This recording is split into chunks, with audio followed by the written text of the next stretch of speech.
PseudoPod is extruded into this universe from a dimension of purest fear. It's beautiful in its own alien way, but what's to come will unsettle you.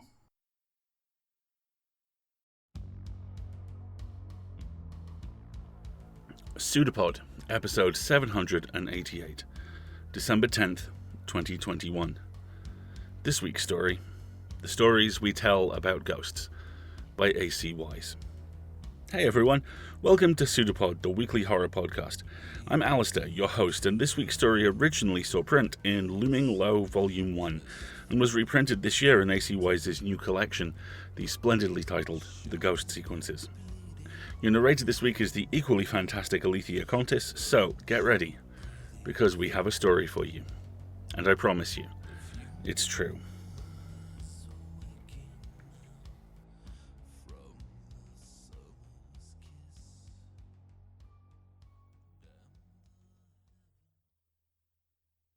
The Stories We Tell About Ghosts by A.C. Wise. Narrated by Alethea Contis. Growing up in Dieu-le-Sauveur, my friends and I told stories about ghosts. The starving man, the sleeping girl, and the house at the end of the street. The summer I was 12, I saw my first ghost for real. That was the summer my little brother Jen disappeared. The first official day of summer, the day after school ended for the year, we gathered in Luke and Adam's clubhouse. Me, my little brother Jen, and Holly and Heather from across the road. Luke and Adam lived next door. By the time Jen was born, Luke and I had already spent years passing through the hedge between our houses. That didn't change immediately when Jen was born, but it changed when he got old enough to walk and my parents insisted I'd take him with me any place I wanted to go. Luke didn't mind, but he was the younger brother in his relationship, the one used to tagging along. He couldn't understand why I could be annoyed, and yet protective of Jen at the same time, the first to rush to him if he got hurt, or stand up for him if someone else gave him trouble. This is what I couldn't explain to Luke. It didn't matter that I loved Jen or not, because I did. It didn't matter that he was actually pretty cool for a little brother. What mattered was I didn't have a choice anymore. I used to be just me, but for the last 7 years, I'd been Jen's big brother. I would always be Jen's big brother, with all the weight and responsibility it entailed. This is the game I was telling you about. Adam pulled out his phone. All week while we waited for school to be out, he'd been talking about an app called Ghost Hunt, where you collected virtual ghosts and stored them in a scrapbook. He already had 27 unique ghosts, including the Bloody Nun. I found her behind the church. There used to be a cemetery there, but they dug up all the bodies and moved them somewhere else. He turned his screen to show us the Bloody Nun's picture. The clubhouse was really a cleared-out garden shed, but Luke and Adam's mom had put in carpet for us and a mini-fridge with an extension cord running to the garage. I reached to grab a soda, popping the tab before I looked at the picture on Adam's phone. The colors were washed out and strange. Like one of those filters had been applied to make it look like an old photograph. The grass had a peachy tone, but I recognized the lawn behind the church, but not the woman, who wore an old-fashioned habit with a wimple and a big silver cross. Her face was jowly, making me think of a bulldog, and at first I didn't even notice her feet until Holly pointed it out. "She's floating," Holly pointed at the screen. Even though she was closer to Luke and mine's age, Adam had a crush on Holly. Even though he hadn't said as much, I'm pretty sure recruiting me and Luke to play Ghost Hunt was Adam's way of trying to impress her. I leaned in for a closer look. Holly was right. Below the nun's full skirt, her feet just sort of vanished. Instead of standing flat on the ground, she hovered, casting a dark stain of shadow. Jen jostled my shoulder. I glanced back, moving so he could see better, but he edged away from the screen as Adam continued to scroll. Heather looked doubtful, too. She and Holly were only 11 months apart, practically twins. Like me and Jen, they came as a set. Wherever Holly went, her sister followed. "Certain ghosts show up more in certain places," Adam continued, flicking through his catalog. "Like the nun and the church, but regular haunts and ghouls can show up anywhere." He paused on the picture of a haunt, a black and white photograph made to look all harsh and full of contrast, so the boy in the picture appeared to have no eyes, only dark, staring pits where his eyes should be. The ghouls Adam showed us looked like they'd been shot in night vision, emerald-tinted blurs hinting at tooth-filled mouths and legs bending the wrong way. We should all play together. Holly searched for the app on her phone, setting it to download, and Adam sat a little straighter. I know some places where I bet we'll find ghosts. Even though I didn't know Holly all that well, I knew she considered herself an expert on ghosts. I looked back at Jen. He had his phone out, but he hadn't downloaded the app yet. Our parents had gotten him his own phone just this year. They didn't care if he used it to play games and watch videos as long as he kept it with him in case of emergency. It won't be scary, I promise, I said, taking his phone. Jen scrunched up his mouth. I hadn't played the game yet, so I had no way of knowing if it was scary, but I could tell he wanted to believe me. Here are the add-ons, Adam said. EVP mode, night vision, auto-detect, but they cost extra. The game's still fine without them. He led us outside and we swept our phones around the yard. I don't see anything, Holly sounded impatient. Ghosts don't appear everywhere, Adam put his phone away. Anyway, I have soccer practice now, but we'll go on a proper hunt tomorrow. He tried out a grin, seeing whether anyone would challenge his self-appointed role as our leader. Holly fake pouted a moment, but no one else said anything other than agreeing we would meet up again tomorrow. I couldn't tell whether Holly liked Adam the way he liked her, or just considered him a means of finding ghosts. I couldn't tell whether I liked Holly, not as a girl, but as a person. The best place to hang out was Luke and Adam's clubhouse, which probably meant I'd have to put up with her either way. I ducked through the hedge, pausing when I realized Jen wasn't following me. He stood framed by the gap we'd made over the years, the ground worn by our feet so the grass didn't grow. I crouched so I could see him fully. He had the look of concentration he got when he was trying to solve one of the math problems my parents gave him to practice while I was doing my homework, so he wouldn't feel left out. What's wrong? What if I don't want to see a ghost? Jen fidgeted with the pack around his waist. It held his phone and his inhaler. He wasn't allowed to leave the house without it. You don't have to play. Then you won't play with me if you're all doing it and I'm not. Jen pushed his lower lip out. Guilt stung me, making the hope that flared for the briefest of moments feel ugly and cruel. I couldn't help the thought. Would it really be so bad if Jen stayed at home and played with his own toys some days while I played ghost hunt with Luke and Adam? At the expression on Jen's face, I tried to push the thought away. Hey! I crab-walked through the hedge and put my arm around his shoulders. His bones poked at my arm, even through the fabric of his shirt. He'd always been small. Reminding myself that Jen needed my protection chased away the last bit of hope so that I could almost convince myself I'd never felt it in the first place. It's just a game. I tightened my grip into a one-armed hug. If it gets too scary, we'll both stop playing, okay? Promise? Jen looked up at me through his lashes. I held up my hand. Our dad had once sealed a promise to take us out for ice cream if we cleaned up the yard with a handshake. Jen had been 3 years old, and the idea of a handshake had stuck with him as the gold standard for a really serious deal you could never go back on. Promise. I said it loudly and clearly, making sure I believed it too. Have a good one, Holly said. The 6 of us sat shoulder to shoulder in the clubhouse. We'd been hunting ghosts all morning, but only Holly and Adam had caught anything. A regular haunt and ghoul each. After a while, it had gotten too hot out, and we'd retreated to the shed with a fan run from the same extension cord as the mini-fridge, and freezies from the corner store. It's one you haven't heard. At the edge in Holly's voice, I looked up. She was looking straight at me, and I blushed, realizing I must have rolled my eyes. She held my gaze for a moment longer, then launched into her story. Before Dieu-le-Sauveur was a real town, it was just a bunch of houses and a general store. A man named Martin St. Jean lived in the last house at the end of town, and everything after that was fields and forest.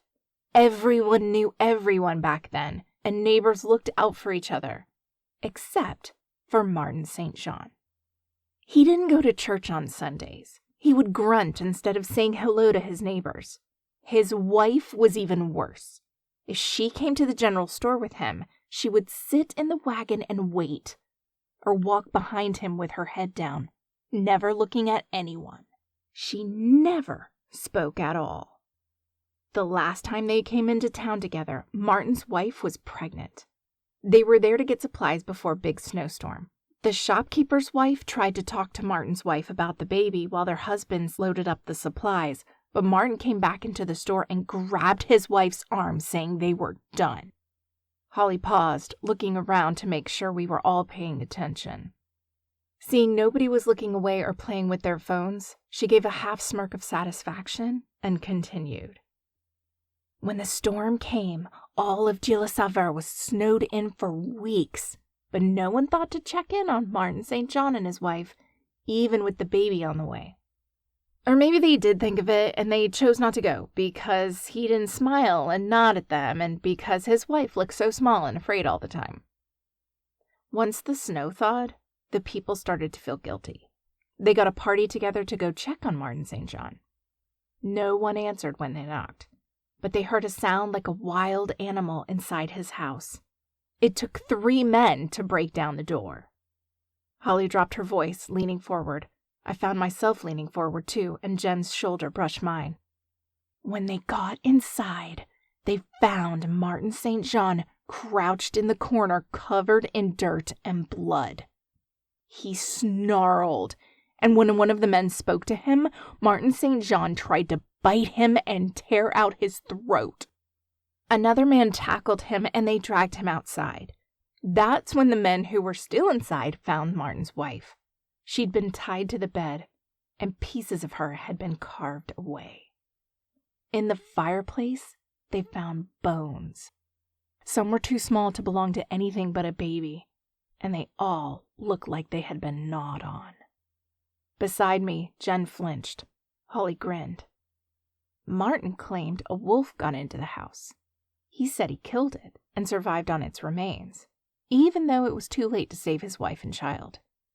No one believed him. They locked him up and he howled night and day, never stopping except to say how hungry and cold he was. In the end, they couldn't take it anymore, and they strung him up from a tree without waiting for a trial. Holly paused again, making a point of meeting each of our eyes before delivering her last line in a dramatic whisper. And that's how the starving man was born. I caught my first ghost in the high school parking lot after we'd been playing for a week. The 6 of us rode our bikes over together, then split up. I went to the far side of the lot, near the trees, Jen sticking close as my shadow. There was nothing. And then suddenly a girl crouched on the asphalt right in front of me.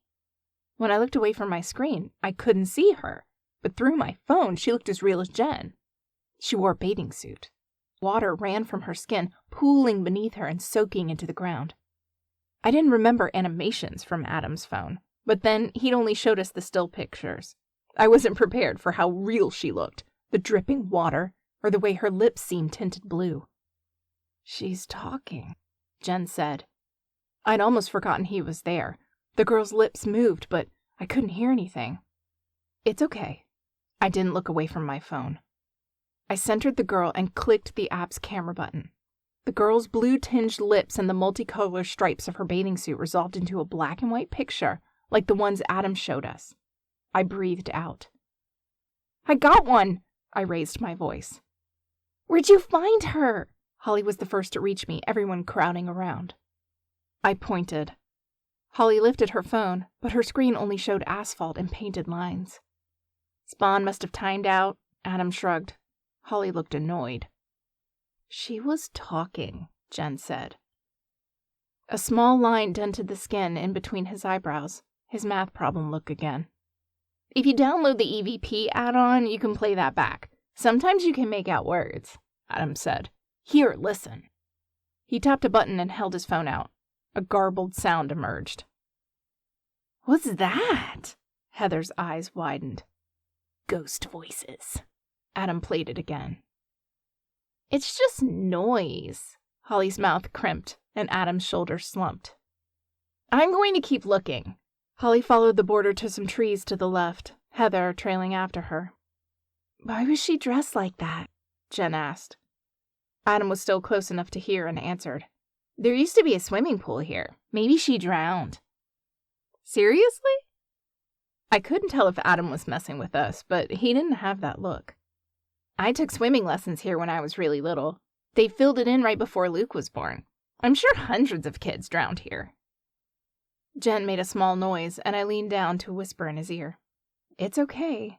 We don't have to play anymore today." I straightened, pitching my voice louder so Holly and Heather could hear too. "We have to go home now. Our aunt is coming over for dinner." I put my hand on Jen's shoulder, squeezing so he wouldn't give away my lie. I was proud of myself, not for the lie, but for keeping at least part of my promise to Jen. Later that night, I downloaded the EVP add-on and pulled up the picture of the ghost girl in the bathing suit. Green lines scrolled across the screen, jittering up and down with the volume. I didn't have the add-on installed when the ghost girl's lips moved, so there was no way I could have captured real sound. Even though I knew it was just a trick to make the game feel more real, I couldn't help the tightness in my chest as I listened. The noise on Adam's phone sounded like someone talking with marbles in their mouth, or a recording slowed way down so you couldn't make sense of the words. The sound on my phone was nothing like that at all. It reminded me of how, when we visited our grandparents, Jen and I would sink to the bottom of the pool and take turns saying words and trying to guess what the other was saying. Jen was always better at it than me. The sound on my phone was like that, a wet sound. I listened 5 times in a row, and after the 5th, I crept down the hall. Jen's door was open a crack. He lay on top of the covers with his back to me, the lights off. "Hey, I downloaded the EVP mode. Will you help me figure out what this girl is saying?" His shoulders might have twitched, but it might have also been a trick of the shadows as a car passed by outside. I waited, listening to his breathing, but I couldn't tell if he was really asleep or faking. "Jen?" I tried one more time. No answer. Before I could decide whether to barge into his room anyway, the screen lit up on Jen's phone. Wavy green lines scrolling just the way they had on mine. The wet sound, but louder, so I could almost make out a word. I stepped back. Jen hunched his shoulders. I couldn't hear his breathing at all now, but I couldn't make myself move. Was he holding his breath? Waiting for me to go away? Trying to pretend I hadn't seen anything at all, I retreated to my own room, closing the door behind me. I woke to the sound of Jen's screams. Disoriented, my legs tangled in my covers and I hit the floor with a crash trying to get up. I made it into the hall at the same time as my parents. Jen stood at the top of the stairs, his heels hanging over the top step like he was about to do a backflip off a diving board. His eyes were blank, his mouth a perfect circle of darkness. He looked like one of the ghost pictures on Adam's phone. No one moved. Up until he turned 5, Jen had suffered night terrors. The sleep specialist my parents took him to let Jen wake up on his own, no matter how bad it seemed. I never understood that, and my mom looked doubtful now, too. "Jen? Honey?" She took a cautious step, one hand out like she was trying to catch a nervous dog. "It's okay. You're safe." Her fingers sketched the air near his arm, but she didn't touch him. "Jen?"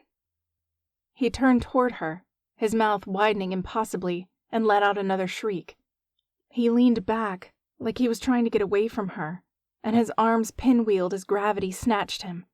My mother threw her arms around him, yanking him back. They hit the floor together, Jen's limbs flailing in panic and hitting my mother in the nose. "Get his inhaler," my father spoke without turning around. I found it in his bedside drawer. My father still didn't look at me as I handed it over, concentrating on Jen. When Jen's eyes finally focused, he reached toward my mother's face. "Mommy, you're bleeding." "It's okay, just a nosebleed." She smiled, her eyes bright with more relief than pain, but it still made Jen cry. He buried his face against her shoulder, exhaustion and fear coming out in a rush. She held him, rubbing his back and reminding him to breathe. My dad stayed nearby, watching them. There was nothing else I could do, and everyone seemed to have forgotten about me. I crept back to my room and opened Ghost Hunt. thinking of the green wavy lines scrolling across Jen's screen. I hadn't seen him download the EVP app or take a picture of the ghost. As far as I knew, he hadn't caught any at all. I pulled up the ghost girl again. Nothing had changed. Some part of me expected to see Jen's picture instead, his mouth open like a circle of darkness, bruised eyes staring at me from the screen. The next morning, I looked up the swimming pool before I went down to breakfast. Adam hadn't lied, but he'd exaggerated. Hundreds of kids hadn't drowned, just one.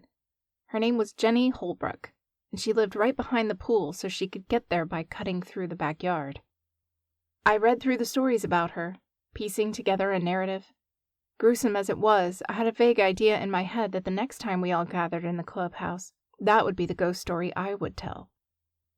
Jenny used to sleepwalk when she was little. She hadn't done it in years, but one night when she was almost 12, she got up, put on her swimsuit, and went outside. She cut through the yard, and somehow got inside the fence around the pool, even though the gate should have been locked. A lifeguard found her floating in the deep end the next day. Jenny had climbed the high dive board, jumped, and hit her head on the way down. She might not have even woken up before she drowned. Another story published a few months after Jenny died said how she'd been planning to try out for the diving team. She'd been practicing for days. In the follow-up report, the coroner revealed Ambien had been found in her system during the autopsy. Jenny must have been so nervous that she wouldn't sleep before the tryouts, she'd taken a pill. The scent of Dad making banana pancakes wafted up from the kitchen. Jen's favorite, but it made me feel sick. I abandoned the idea of telling the story in the clubhouse, imagining the hungry expression on Holly's face if I did. Jenny Holbrook had been a real girl, and she died in Je le Saveur. Why would the makers of the Ghost Hunt, who had probably never even heard of our town, have put her in the game? I have a story, Adam said. He slid a glance sideways at Holly. She put her phone down, and Adam struggled with a smile. I wondered if he'd been reading up on ghosts and the history of Je le Saveur. In the 1960s, there was a girl in Je le Saveur named Candace Warren. She disappeared, and no one knows what really happened to her. Candace lived in the house at the end of the street. Adam grinned, waiting for the startled look of recognition. Of course we all knew the house at the end of the street. There's a cul-de-sac at the end of our street, and a set of wooden steps leading up to the street running parallel. At the end of the street is the house. There's an empty lot beside it, and a park with a big willow tree, but nothing else around. There used to be another house there a long time ago, and that's the house where Martin St. John lived. Adam's grin widened, and Holly smacked his arm. Shut up, that isn't true. It is. Holly crossed her arms. She was supposed to be the expert on ghosts. Despite her frown, it was clear she was still interested. After a moment, she relented. Okay, keep going. Adam took a breath and continued. Candace spent most of her time with her babysitter, Abby. Her parents fought a lot, and sometimes Candace would have bruises on her arms. They never talked about it with Abby, but Abby knew what the bruises meant. Because of that, Abby and Candace spent a lot of time gone away from the house, and one of their favorite places was the park across the street. They would have picnics under the willow tree, and Abby would tell stories. It had taken him a few moments to recover from Holly's interruption, but he'd fallen back into a rhythm. In fact, it was the same rhythm she'd used, like he'd been studying the way she told stories. I caught movement out of the corner of my eye. Jen looked uncomfortable, like he was trying hard not to squirm. I'd taken him away from the parking lot, and after his night terror, I thought for sure he'd want to stay at home. But he'd cross through the hedge right after me. I briefly considered turning back, but a nagging voice in the back of my head spoke up. Why should I have to give up my summer and my friends just because he was scared and too stubborn to stay home? Jen met my eyes, and I looked away, concentrating on Adam's story. One day, while they were having one of their picnics, Abby showed Candace a secret. There was a certain spot under the willow where if you squinted just right, it looked like winter on the other side of the branches, even in the middle of summer. Candace asked how it worked, but Abby said she couldn't tell her. The magic wouldn't work if it was explained. Instead, she told Candace to close her eyes until her lashes and the willow branches made a crosshatch pattern. When everything was hazy and glittery, Abby took off her shoe and threw it. They saw it pass through the branches, but they never heard it hit the ground. They made a full circle around the tree, but Abby's shoe was gone. When Candace asked where it went, Abby would only say one word: winter. That night, Candace disappeared. "That's not a ghost story," annoyance edged Holly's tone. This time, Luke was the one to answer her. "Shut up, it's not done yet." Holly opened her mouth, but Luke and I both shot her a look and she closed it. "This is the part with the ghost," Adam said. He glanced at Holly as if for approval. She didn't say anything, and he went on. "A couple of years after Candace disappeared, another family moved into the house at the end of the street. Everyone had forgotten about Candace by then, and even Abby had moved away. The new family didn't have any kids, but people would sometimes see a little girl standing at the upstairs window. Then one day, a whole pile of drawings appeared at the oak tree in the house's yard. They were a kid's drawings, in bright crayon, hundreds of them. They showed a stick figure family, a mother, father, and little girl. The parents always had red smiles, but the girl's face was blank with no mouth or eyes at all. There were also pictures of a tree that looked like it had been drawn over something else, and a house with its windows scribbled out. No one could figure out where the drawings came from. They thought it was a prank until they noticed something weird. Every picture had a figure in black ink somewhere on the page. Sometimes it was so small you could barely see, and sometimes it would fill the entire page like it hadn't been there before and suddenly spread. It was a tall, thin man, so thin he looked like he was starving. He had no eyes or nose, but he always had a mouth full of sharp teeth, and it was always open. Adam sat back. He wore a satisfied look, but he looked at Holly while trying to pretend not to. "Was it the starving man?" Heather asked. "In the pictures?" "Yep," Adam nodded. "How do you know it's true?" Holly asked. "How do you know your stories are true?" Luke countered. A low-level argument broke out. I ignored it, turning toward Jen.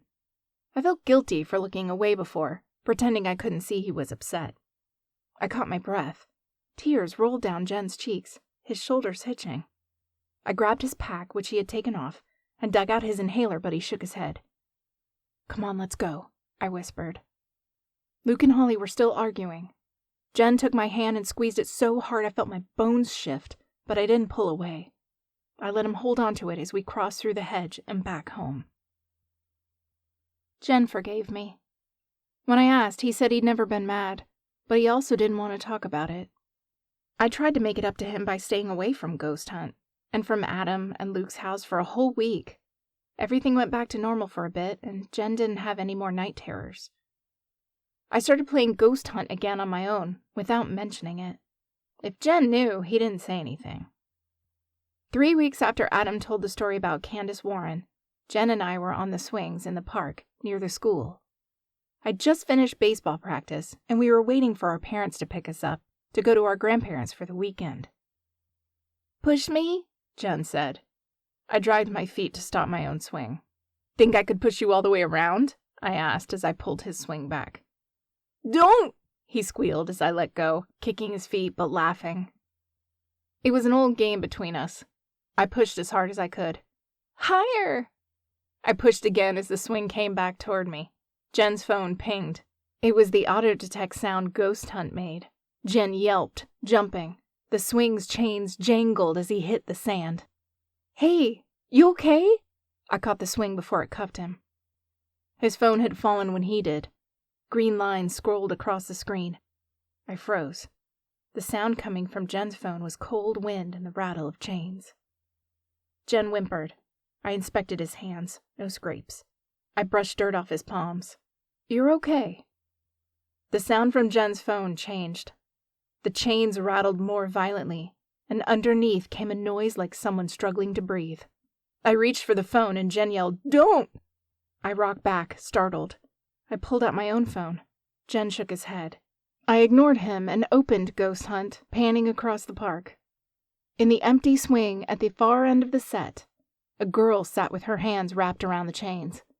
Her lips moved, breath trickling out in a cloud despite the summer day. Jen turned to look over his shoulder, leaving his phone where it lay. He scrambled back, almost knocking me over. "Jen!" I reached for him, and he twisted away. Grabbing his phone, I ran after him. At that moment, our parents pulled around the corner. If they saw him running, I would be the one to get in trouble. Jen slowed at the park's edge, and I caught up. His breath rasped, but he wasn't having an attack. "What happened?" I touched his shoulder, but he shrugged me off, climbing into the car. He tucked his fingers in his armpits. Goosebumps rose on his skin. I held his phone out, and he shoved it into his pack without looking at it. "Everything okay?" Mom glanced in the rearview mirror, looking between us. Jen's face was pale but blotchy, with high points of color. He pressed his lips together. I shrugged. Her gaze lingered, doubtful, but she pulled away from the curb. That night, I lay awake for a long time, watching the unfamiliar shadows slide across the ceiling of my grandparents' spare bedroom. I woke to Jen peering over the side of my bunk bed, with no memory of falling asleep. I always slept on top because Jen was afraid of falling off. "What's wrong?" I sat up. Jen didn't answer. I made room for him, and he scrambled up.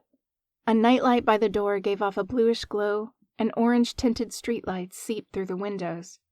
Jen had been crying. He shoved his phone into my hands, the case damp like he'd been clutching it in sweaty palms. Ghost Hunt was open to a scrapbook page. It took me a moment to recognize the girl from the park. On Jen's phone, the swing she'd been sitting on hung from one chain, empty. The other chain had been cut, a length of it wrapped around the girl's throat so she dangled from the crossbar, her bare feet high above the ground. "She can't breathe." Jen touched his throat. I dropped the phone, then picked it up again, stabbing the button to close the app. It didn't feel like enough.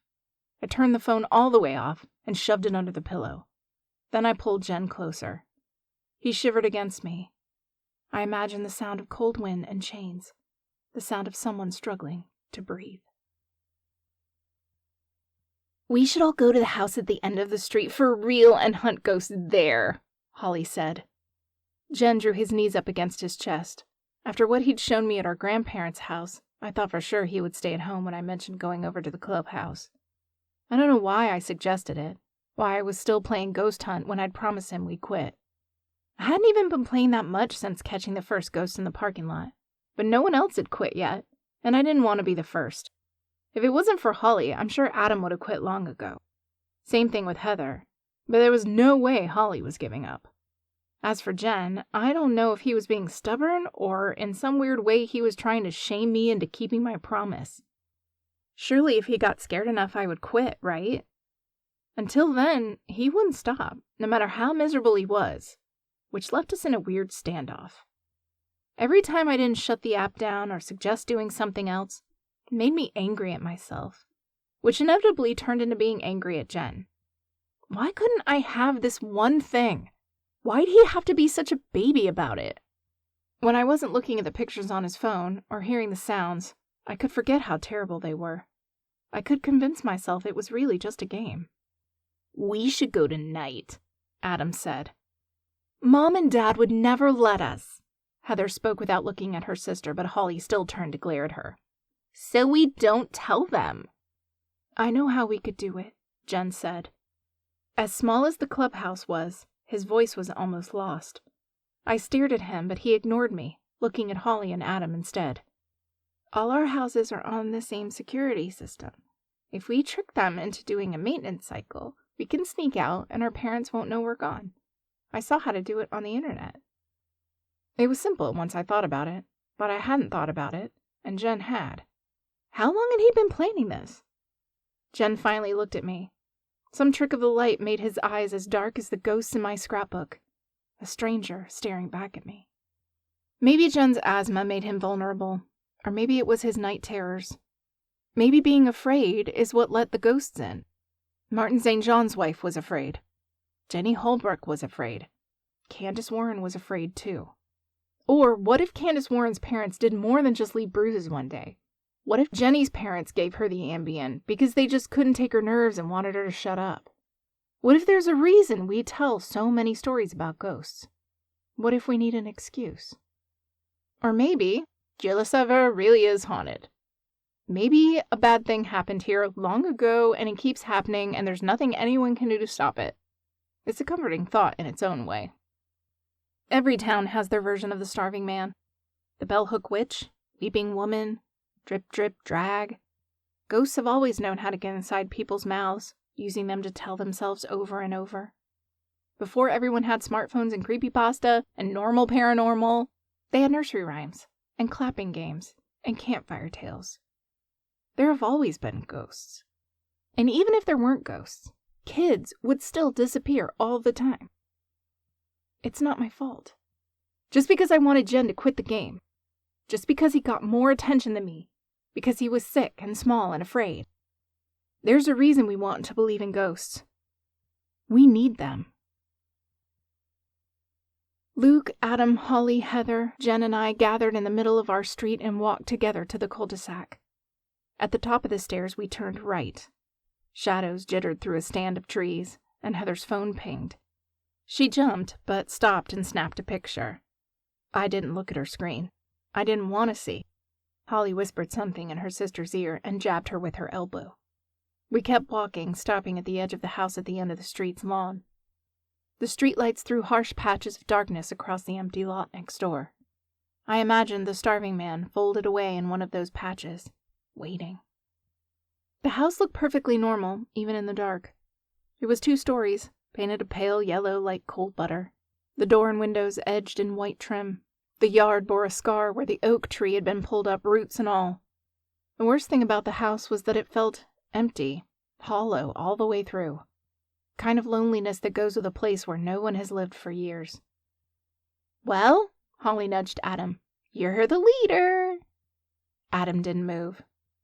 I could just make out the willow in the park across the street, its branches swaying even though there was no wind. A glimmer of light showed through the leaves, sparkling and hard-edged. Then it was gone. "Jen, let's go." I caught my brother's sleeve. Jen glared at me but didn't move. It was my fault he was here, and he wanted me to know. I wanted to tackle him to the ground like my mother had when he was gripped with a night terror. I wanted him to bloody my nose. It would be easier than admitting I was wrong, saying I was sorry. Jen spun on his heel, brushed past Adam and Holly, and kept walking right up to the house's front door. It shouldn't have opened, but it did. I can't remember whether he looked back before he stepped over the threshold, daring me to follow, giving me one last chance to keep my promise. From where I stood, it looked like he fell into a solid wall of darkness. Visible one moment, then gone. I hesitated. It was only a split second, I'm sure. My chest tightened, my heart kicked against my ribs. I hated Jen for everything he had and hadn't done. Then I loved him again. Then I sprinted up the porch steps. I caught myself on the doorframe. Musty and still air greeted me. My upper body leaned inside, while my feet stayed planted outside the door. A staircase stretched up to my left. A hallway receded to the right. Doorways opened in either direction, revealing furnitureless rooms. Blank walls. Nowhere for Jen to hide. I must have shouted his name because it echoed back to me. I caught a flash of movement, a small face peering over the railing at the top of the stairs. But it wasn't Jen. I took the stairs 2 at a time, wheezing the way Jen did in the middle of an asthma attack. In room after room, my feet kicked up dust. My footsteps overlapped until it seemed like a whole herd of ghosts was running with me. I searched, going through more rooms than the house should have, but Jen wasn't in any of them. Finally, I pulled out my phone. Fumbling, I got Ghost Hunt open. Nothing. Nothing except green lines briefly skittering across my screen, accompanied by a sound like snow ticking against the windows, building up and sealing away the inside, like a tomb. I shouted Jen's name over and over, but no one answered me. In the end, I folded myself onto the top step. I wrapped my arms around my legs, my knees pressed against my chest, and struggled to breathe. Before we moved away from Dieu-le-Sauveur, before my parents got divorced, One more thing happened. On a rainy day, I crossed through the hedge and knocked on the clubhouse door. Moisture spotted my shirt and dampened my hair. I heard shuffling inside, hesitation. Then Luke opened the door. An uncomfortable glance passed around the room like they'd just been talking about me. I didn't blame them. Luke sat back down, and I sat beside him. Holly put away her phone, her expression guilty. I suspected they'd been comparing ghosts like nothing happened. No one said anything. It was clear they wished I hadn't come. Everything would be so much easier if I'd just disappeared along with Jen. I didn't disagree. Truth was, I didn't know why I was there either. Except it was better than listening to my parents shout or staring at the walls while my eyes stung. In that awkward silence while everyone searched for something to say, my phone pinged. I hadn't opened Ghost Hunt since Jen disappeared, but the sound was unmistakable. Auto-detect kicking in. It was so quiet I could hear everyone breathing. Then Holly spoke, her voice barely more than a whisper, and rough around the edges. "Aren't you going to look?" Her eyes were bright, but for once it wasn't with eagerness. She looked like she regretted her words, but couldn't stop herself. I picked up my phone. Green, wavy lines scrolled across the screen. At first, all we could hear was wind blowing and an old house creaking. Then the sound of breathing, louder than any of us, and getting more strained. Someone struggling, someone running out of air. I thought of Jen touching his throat. I wanted to scramble in his pack for an inhaler that wasn't there. Before I threw my phone against the clubhouse wall, before it shattered and tears gathered in my eyes and my own breath hitched in response to that terrible noise coming out of my phone, one more thing happened.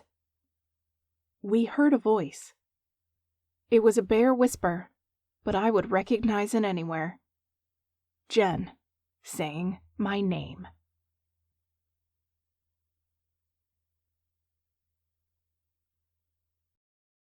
Hey folks, Alistair here. Just a quick word to remind you we have a fantastic new range of t-shirts and hoodies up at Void Merch.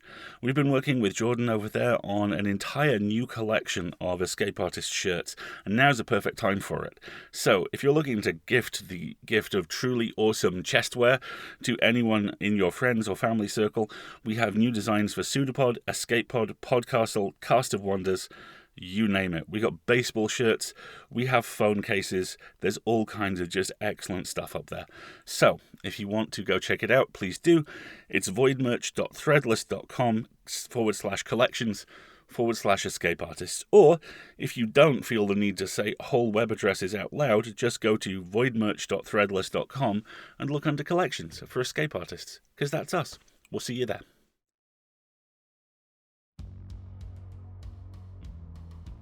A.C. Wise's language cuts like a surgeon. This paragraph. Every town has their version of the starving man, the bellhook witch, the weeping woman, drip, drip, drag. Ghosts have always known how to get inside people's mouths, using them to tell themselves over and over. Before everyone had smartphones and creepypasta and normal paranormal, they had nursery rhymes and clapping games and campfire tales. There have always been ghosts. And even if there weren't ghosts, kids would still disappear all the time. It's not my fault. Just because I wanted Jen to quit the game, just because he got more attention than me because he was sick and small and afraid. There's a reason we want to believe in ghosts. We need them. We need ghosts for so many things. To remind us of what we've lost and assure us we haven't truly lost it. To give a shape and a voice to the warnings that scream at us to leave in certain locations, to absolve blame, to sell tickets. Ghosts are the after image and the forewarning, the ending we hope for, the finality we dread, the second chance none of us can quite believe. They're also here a signifier of two factors, which haunt this story much as this story haunts us. The first is embodied through the app and ties in, for me, to a news story I read years ago about how the advent of mobile phones had coincided with a plummet in the number of reported ghosts. The app is a great idea. I'd play it in daylight, and I just backed a card game that does something very similar, in fact. Pokemon Go for Wraiths. Brilliant. But I love the idea that the app is both more and less than the sum of its parts. that this game has captured something bigger, shown us how the world really is out there, under the polite skein of electrons. And that's the second element of this story. Wise takes the struggles of adolescence and of growing up in a small town, or at all, right now, and wraps them around a singularity slowly revealing itself in the most terrifying and deliberate of ways. This is the idea of technology as a beneficial tool of empowerment, repositioned as a different, brighter campfire for us to huddle around. Ghosts are real. Ghosts are everywhere. And every myth, every small-town nightmare, every starving man and bellhook witch really is waiting at the end of the lane. And the only thing you can do about it is pray your battery holds up. I want a sequel to this so badly. But at the same time, I love the moment where it leaves us, understanding and horror held in suspension, a voice on the phone, absence and presence, and both horrifying. Just fantastically well done.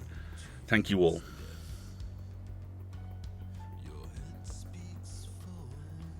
So we pay all our staff now.